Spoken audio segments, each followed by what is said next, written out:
सालों से बंद पड़े उस कमरे के दरवाजे को जब इंदु ने दादी की सख्त मनाही के बावजूद हिम्मत करके खोल दिया, दादी जोर जोर से चीख पड़ी, अरे तुमने क्या अनर्थ कर दिया, उस दरवाजे को क्यों खोला? सालों से बंद उस कमरे को खोलकर तुमने बहुत बड़े संकट को चुनौती दे दी है। ये सुनते ही पूरा घर खामोश हो गया, लेकिन इंदु ने हल्के से मुस्कुराते हुए कहा, कुछ नहीं दादी माँ, सब ठीक होगा। एक चूहा मरा था, इसीलिए इतनी गंदी बदबू आ रही थी, अब नहीं आएगी। सब शांत लग रहा था, लेकिन उसी रात अचानक इंदु अपने कमरे में गई और उसने खुद को फांसी लगा ली। लेकिन इंदु के पीछे की खुदकुशी का रहस्य सुनकर आप हैरान हो जाओगे। आखिर क्यों? क्या उस बदबू के पीछे सिर्फ एक चूहा था या कुछ और, या फिर कुछ ऐसा जो मृत्यु को भी हिला देगा?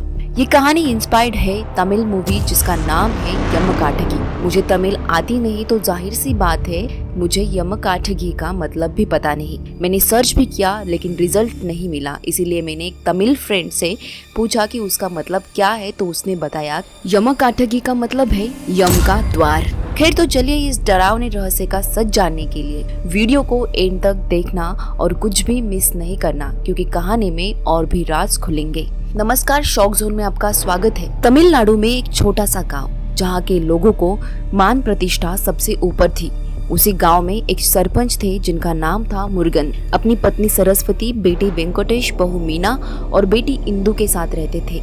उनकी एक बूढ़ी माँ थी, दादी, हमेशा जो घर के एक बंद कमरे के बाहर बैठती रहती थी। वो कमरा सालों से ताला लगा पड़ा है और कोई भी उसे खोलने की हिम्मत नहीं करता, लेकिन दादी उसकी रक्षा करती थी और हर किसी को वो चेतावनी देती थी कि उसे मत खोलना। अब घर का बुजुर्ग इतनी बार एक चीज को लेकर सतर्कता को बढ़ाता है तो कुछ तो बात होगी, इसीलिए घर के किसी भी मेंबर ने उस दरवाजे को अब तक खोलने की हिम्मत नहीं की।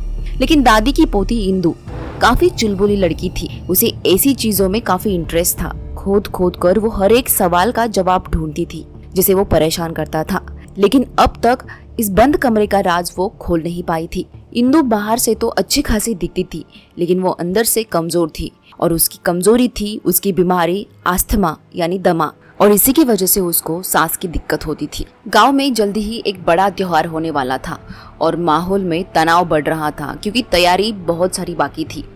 और वेंकटेश, सरपंच का बेटा यानी इंदु का भाई, अपने बिजनेस के चक्कर में कर्ज में डूब चुका था। उसने चुपके से मंदिर के पवित्र गहनों को गिरवी रख दिया।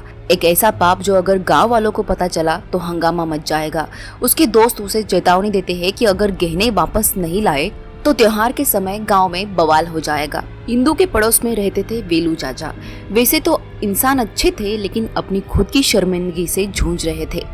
वजह थी उनके बेटे ने किसी कम जाति की लड़की से शादी कर ली थी, जिसके चलते वेलू ने अपने बेटे और बहू को घर से निकाल दिया था और उन्होंने कभी भी अपनी बहू के हाथ का पानी तक नहीं छुआ था। दोपहर में इंदु जब कॉलेज से वापस लौटी तो उसको एक बदबू काफी परेशान कर रही थी। उसको सांस लेने की दिक्कत हो रही थी।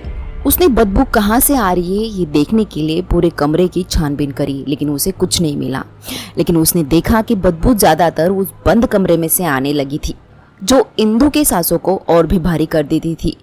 घबराहट में वो अपने परिवार से कहती है कि कमरे को खोलकर देखा जाए।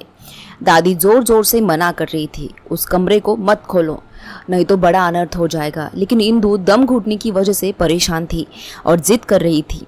बहस के बाद मुरुगन मान जाता है और एक गांव वालों को बुलाकर ताला तोड़वाता है। कमरा खोला तो देखा कि कमरे की हालत बिल्कुल बेकार थी। जाले लगे हुए, यहाँ वहाँ तस्वीरें और कुछ कपड़े पड़े हुए थे। इसके साथ ही उस कमरे में था एक चूहा जो कि पूरी तरह से सड़ चुका था, जिसकी गंदी बदबू इंदु को परेशान कर रही थी। चूहा निकालकर फेंक दिया और फिर सब अपने अपने काम में लग गए। लेकिन दादी सोचती रही कि अब क्या होगा, क्योंकि सालों पुराना बंद कमरा अब खोल दिया है। वो चिंता के मारे तिल मिला रही थी। वो मुर्गर से सख्ती से बोलती है कि तुमने कमरा खोलकर अच्छा नहीं किया। सालों से बंद कमरे को खोलकर तुमने शाप को जगा दिया है। अब भगवान ही बचाए हमें होने वाले अनर्थ से। इतना बोलकर दादी माला लेकर जपने लगती है। उसी रात सरपंच मुरुगन के घर का माहौल भारी हो जाता है। वो गांव की मीटिंग से लौटता है और बिना वजह के सरस्वती पर यानी उसकी पत्नी पर हाथ उठाने लगता है। इंदु ये सब देखकर गुस्से में अपने पिता से कहती है, अपना गुस्सा घर के बाहर छोड़कर आया करो, हमें क्यों मारते हो? पता नहीं, लेकिन मुरुगन उसकी बातें सुनकर और भी ज्यादा गुस्से में आया और गुस्से में ही इंदु पर सबके सामने हाथ उठाता है। भावुक इंदु रोते हुए अपने कमरे में चली जाती है। कुछ घंटों बाद सबका खाना वाना होने के बाद सरस्वती खाना लेकर इंदु के कमरे में जाती है और वहाँ का नजारा देखकर सरस्वती एकदम चीखती है और वहीं पर पत्थर की मूर्त की तरह बैठ जाती है। ये सब देखकर घर के बाकी के मेंबर्स भी उसके पास आते हैं और देखते हैं कि इंदु फंदे से लटकी हुई है, उसकी सांसें थम चुकी है और ये सब नजारा देखकर घर में और भी चीखें गूंज उठती हैं। परिवार दुख में डूब जाता है। मुर्गन रोते हुए खुद को ही कोसता है, मैंने ही अपनी बेटी को मार डाला, मैंने उस पर हाथ क्यों उठाया। इंदु की माँ सदमे में पूरी तरह से पत्थर जैसी हो गई थी, ना रो रही थी ना कुछ बोल रही थी।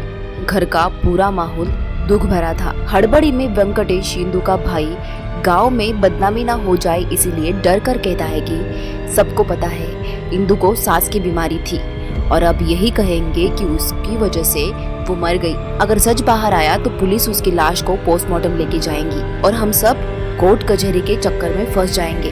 परिवार अपनी इज्जत बचाने के लिए इस झूठ को मान लेता है। सुबह तक गांव में इंदु की मौत की खबर फैल जाती है। लोग जमा होकर बेचारी लड़की की बात करते हैं जो अपनी बीमारी से मरी। परिवार अंतिम संस्कार की तैयारी करने लगता है और सबको यही कहते हैं कि इंदु की सांस घुटने की वजह से मौत हो गई। गांव में इंदु की अंत यात्रा की तैयारी शुरू होती है और उसको उसी के कमरे से बाहर लाया जाता है। उसको नहलाकर सजाकर साड़ी पहनाकर एक पलंग पर लिटाया जाता है। लेकिन जब 4 लोग इंदु की लाश को उठाने की कोशिश करते हैं, वो बिल्कुल हिल नहीं रही थी, मानो कोई अदृश्य शक्ति उसे थामी हो। 4 लोगों से उठाया नहीं जा रहा था तो और 2 लोग इंदु को उठाने के लिए आगे आए। कुल मिलाकर 6 लोग 21 साल के लड़के के शव को उठाने लगे, लेकिन वो शव इतना भारी हो गया कि उनको भी उठाया नहीं जा रहा था। बहुत जोर लगाकर सबने अपनी पूरी ताकत से उठाया, तब जाकर वो पलंग अचानक हल्के से हिलता है और सबको एक बड़ा झटका लगता है। लोग चीखते हुए भाग जाते हैं और कहते हैं कि वो जिंदा है। उसकी लाश हिली। वेंकटेश का दोस्त उसकी सांसें चेक करता है, कुछ नहीं मिलता और लोगों को डांटता है कि अफवाहें ना फैलाए। लेकिन जब दोबारा कोशिश करते हैं तो इंदु की लाश अपने आप उठकर बैठ जाती है। इस भयानक दृश्य को देखकर गांव में दहशत फैल जाती है। शाप की बातें होने लगती है। कुछ लोग कहते हैं कि इंदु की आत्मा रुकी हुई है कोई अधूरी इच्छा के लिए। कुछ का मानना है कि उस कमरे को खोलने से कुछ भयानक हो गया है। ये सब देखकर गांव का पुजारी कहता है कि इंदु की आत्मा कुछ कहना चाहती है, जब तक उसका सच सामने नहीं आएगा वो इस घर से नहीं जाएगी। ये बात सुनकर इंदु के पिता मुर्गन रोते रोते कहते हैं कि मेरी बेटी मरी नहीं बल्कि हमने झूठ बोला। इंदु सांस की बीमारी से नहीं मरी, मेरी वजह से उसने आत्महत्या कर ली। अब गांव वाले तौबा तौबा करने लगते हैं और मुर्गन को कुछ बातें सुनाते हैं। लेकिन ये सुनकर भी इंदु की लाश अपनी जगह से नहीं हिल पाई। देर हो रही थी। पुलिस को इस बात की खबर लग गई और पुलिस मौके पर पहुंचती है और परिवार को सच छुपाने की सजा सुनाते हैं। वे इंदु की लाश को पोस्टमार्टम के लिए ले जाने का आदेश देते हैं। 8 लोग डर कांपते हुए उस पलंग को उठाने की कोशिश करते हैं। पलंग थोड़ा सा हिल रहा था और पलंग को थोड़ी ऊपर उठाने पर उसका एक पैर टूटकर वेंकटेश का एक दोस्त सुरेश घायल होता है। ये सब देखकर सुरेश चुपचाप एक कोने में जाकर खड़ा होता है। अब इंदु की लाश खड़ी होकर दरवाजे तक जाती है और वहीं पर रुक जाती है, बाहर नहीं निकलती।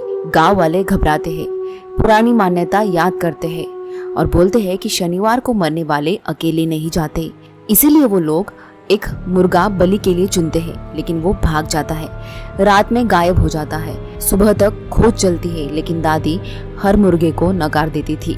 इसी अफरा तफरी में वेंकटेश और उसके दोस्त मंदिर के गहनों की बात करते हैं। उनको लगता है कि शायद हमने मंदिर के गहने चोरी किए हैं, इसीलिए ये सब हो रहा है। वेंकटेश के दोस्त उसको सच बताने के लिए कहते हैं और वेंकटेश सबके सामने चोरी करने की बात कबूल करता है। इसके बाद गांव के लोग वेंकटेश तू पापी है ऐसा कहकर तुम लोगों के साथ जो हो रहा है सही हो रहा है ऐसा ताना भी मारते हैं। लेकिन वेंकटेश ने खोले हुए राज के बाद भी इंदु की लाश जगह से नहीं हिल रही थी। एक बूढ़ी औरत सामने आती है और इंदु की लाश को हल्दी कुमकुम लगाकर शांत करती है और इंदु की दादी की तरफ इशारा करते हुए बोलती है कि बताते सुमित्रा, आखिर कब तक उस कमरे का राज छुपाएगी। इंदु की दादी रोते हुए सामने आती है और कहने लगती है कि आज से 40 साल पहले मेरी बहन इंदु ने इस कमरे में आत्महत्या करी थी। उसके बाद उसकी आत्मा को इसी कमरे में कैद किया था और वादा किया था कि मेरी पोती का नाम भी इंदु ही रखूंगी और उसी की यादों को इस कमरे में उसके साथ ही रखूंगी, कोई भी इसे खोलेगा नहीं। और आज इंदु के कहने पर ये कमरा खोल दिया तो ये अनर्थ हो गया। ऐसा कहकर दादी फिर से रोने लगती है।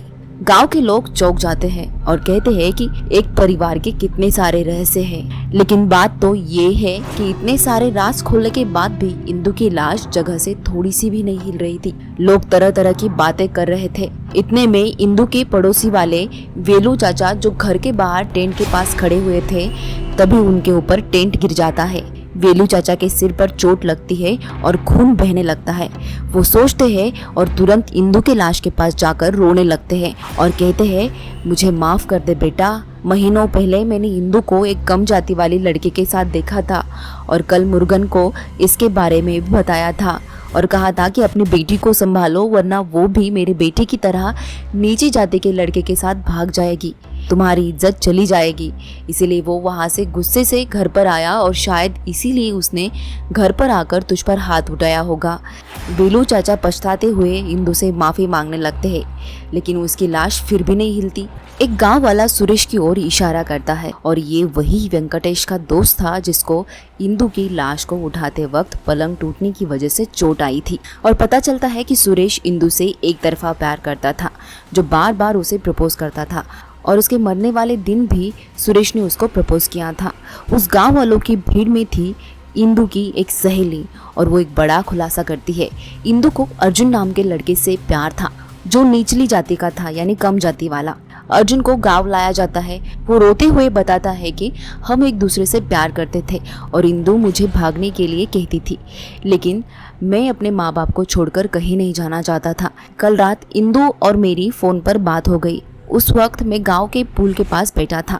उसने फ़ोन पर अपने पिता के गुस्से के बारे में बताया था और रो रही थी, लेकिन पीछे से मेरे एक दोस्त ने मुझे डराया और फ़ोन नीचे झाड़ियों में गिर गया। हमने ढूंढा लेकिन नहीं मिला और आज मैं ये बात करने के लिए इंदु को मिलने ही वाला था, लेकिन उससे पहले इसकी ये बुरी खबर आ गई। फोन की बात सामने आने पर पुलिस घर की तलाशी लेते हैं और इंदु का फोन चेक करते हैं। तभी एक बड़ा खुलासा होता है और खुलासा पूरी कहानी को सुलझा देता है, लेकिन कोई भी उस इंसान पर शक नहीं करता। ऐसी खबर उस आखिरी रिकॉर्डिंग में छुपी होती है। जब इंदु आखिरी बार अर्जुन से फोन पर बात कर रही थी तो उनकी सारी बातें इंदु के भाई वेंकटेश ने सुन ली थी और इस बात की भी भनक इंदु को लगी थी, इसलिए उसने अपना चालू फोन हड़बड़ी में पलंग के नीचे एक मैट थी उसके नीचे रख दिया। वेंकटेश को इंदु और अर्जुन के प्यार के बारे में पता लग गया था। वो उसे कह रहा था कि उस अर्जुन को भूल जा, क्योंकि तेरी शादी किसी कम जाति वाले लड़की के साथ नहीं होने दूंगा, हमारी इज्जत का तो ख्याल रखती। इस बात पर इंदु गुस्से से बोलने लगी कि हम एक दूसरे से प्यार करते हैं, तुम्हारे जैसा टाइम पास नहीं करते। मुझे पता है वो तुम्हारा गहरा राज, जब तुमने 5 साल पहले एक लड़की को प्यार का झांसा देकर धोखा दिया था और तुम्हारी वजह से उस लड़की ने जहर खाकर अपनी जान दे दी थी। ये सब बातें सुनकर वेंकटेश को गुस्सा आने लगा। वो इंदु को कहने लगा कि तुम ऐसे नहीं मानोगी, इसीलिए वो उसका गला दबाता है। सांस फूलने की वजह से इंदु इनहेलर मांगती है, लेकिन वेंकटेश उसे गला दबाकर मार देता है, क्योंकि वो लड़की होकर प्यार करने की हिम्मत कर रही थी। ये सब देखकर सुनकर गांव वाले एकदम शांत हो जाते हैं। मुर्गन टूटकर वेंकटेश से पूछता है कि तुमने ऐसा क्यों किया, हमें क्यों बताया नहीं। तो वेंकटेश आंखों में आंसू लाकर कहता है कि अगर मैंने नहीं किया होता तो आप करते, और अगर आप नहीं करते तो ये समाज हमें और हमारे पूरे परिवार को जीने नहीं देता, जीते जी हमें नर्क महसूस करवाते। आज भी हम देखते हैं कि जिसने भी जाति के बाहर शादी की तो उनकी हालत क्या होती है। परिवार वाले दोनों को भी मार देते हैं, नहीं तो वो परिवार हमेशा के लिए समाज से दूर किया जाता है, ना किसी के साथ रिश्ता रखते हैं और ना ही उनकी कोई मदद करता है। तो हमारे इंदु के साथ भी ऐसा ही होता, इसीलिए मैंने इन सब से उसको मुक्ति दे दी। इतना सब कुछ कहकर वेंकटेश अपनी बहन इंदु के लाश के पास जाकर रोकर कहता है, माफ कर दे इंदु। पुलिस वेंकटेश को हथकड़ी पहनाती है। इंदु की माँ अपनी मौन को तोड़कर फूट फूट कर रोने लगती है और कहने लगती है कि मैंने सोचा था कि मेरी इंदु मुझे छोड़कर चली गई, लेकिन मेरे ही बेटे ने उसे मार डाला। बेटी तूने गलत समाज में जन्म लिया है, जहाँ बेटी को घर की इज्जत कहते हैं और इसी इज्जत ने आज तेरी जान ले ली। और तभी इंदु की लाश पलंग से फिसल कर अपनी माँ की गोद में आ गिरती है और गांव वाले समझ जाते हैं कि अब उसकी आत्मा को शांति मिल गई। इसके बाद इंदु का अंतिम संस्कार शुरू होता है और जोरदार बारिश होने लगती है, मानो आसमान भी रो रहा है। तो इस तरह इंदु मरने के बाद भी अपनी सच्चाई सबके सामने लाने में कामयाब रही। अगर हमारा वीडियो आपको पसंद आए तो जरूर लाइक, शेयर, सब्सक्राइब करना। मिलते हैं नेक्स्ट वीडियो में एक और हॉरर कहानी के साथ। तब तक के लिए देखते रहिए शौक ज़ोन।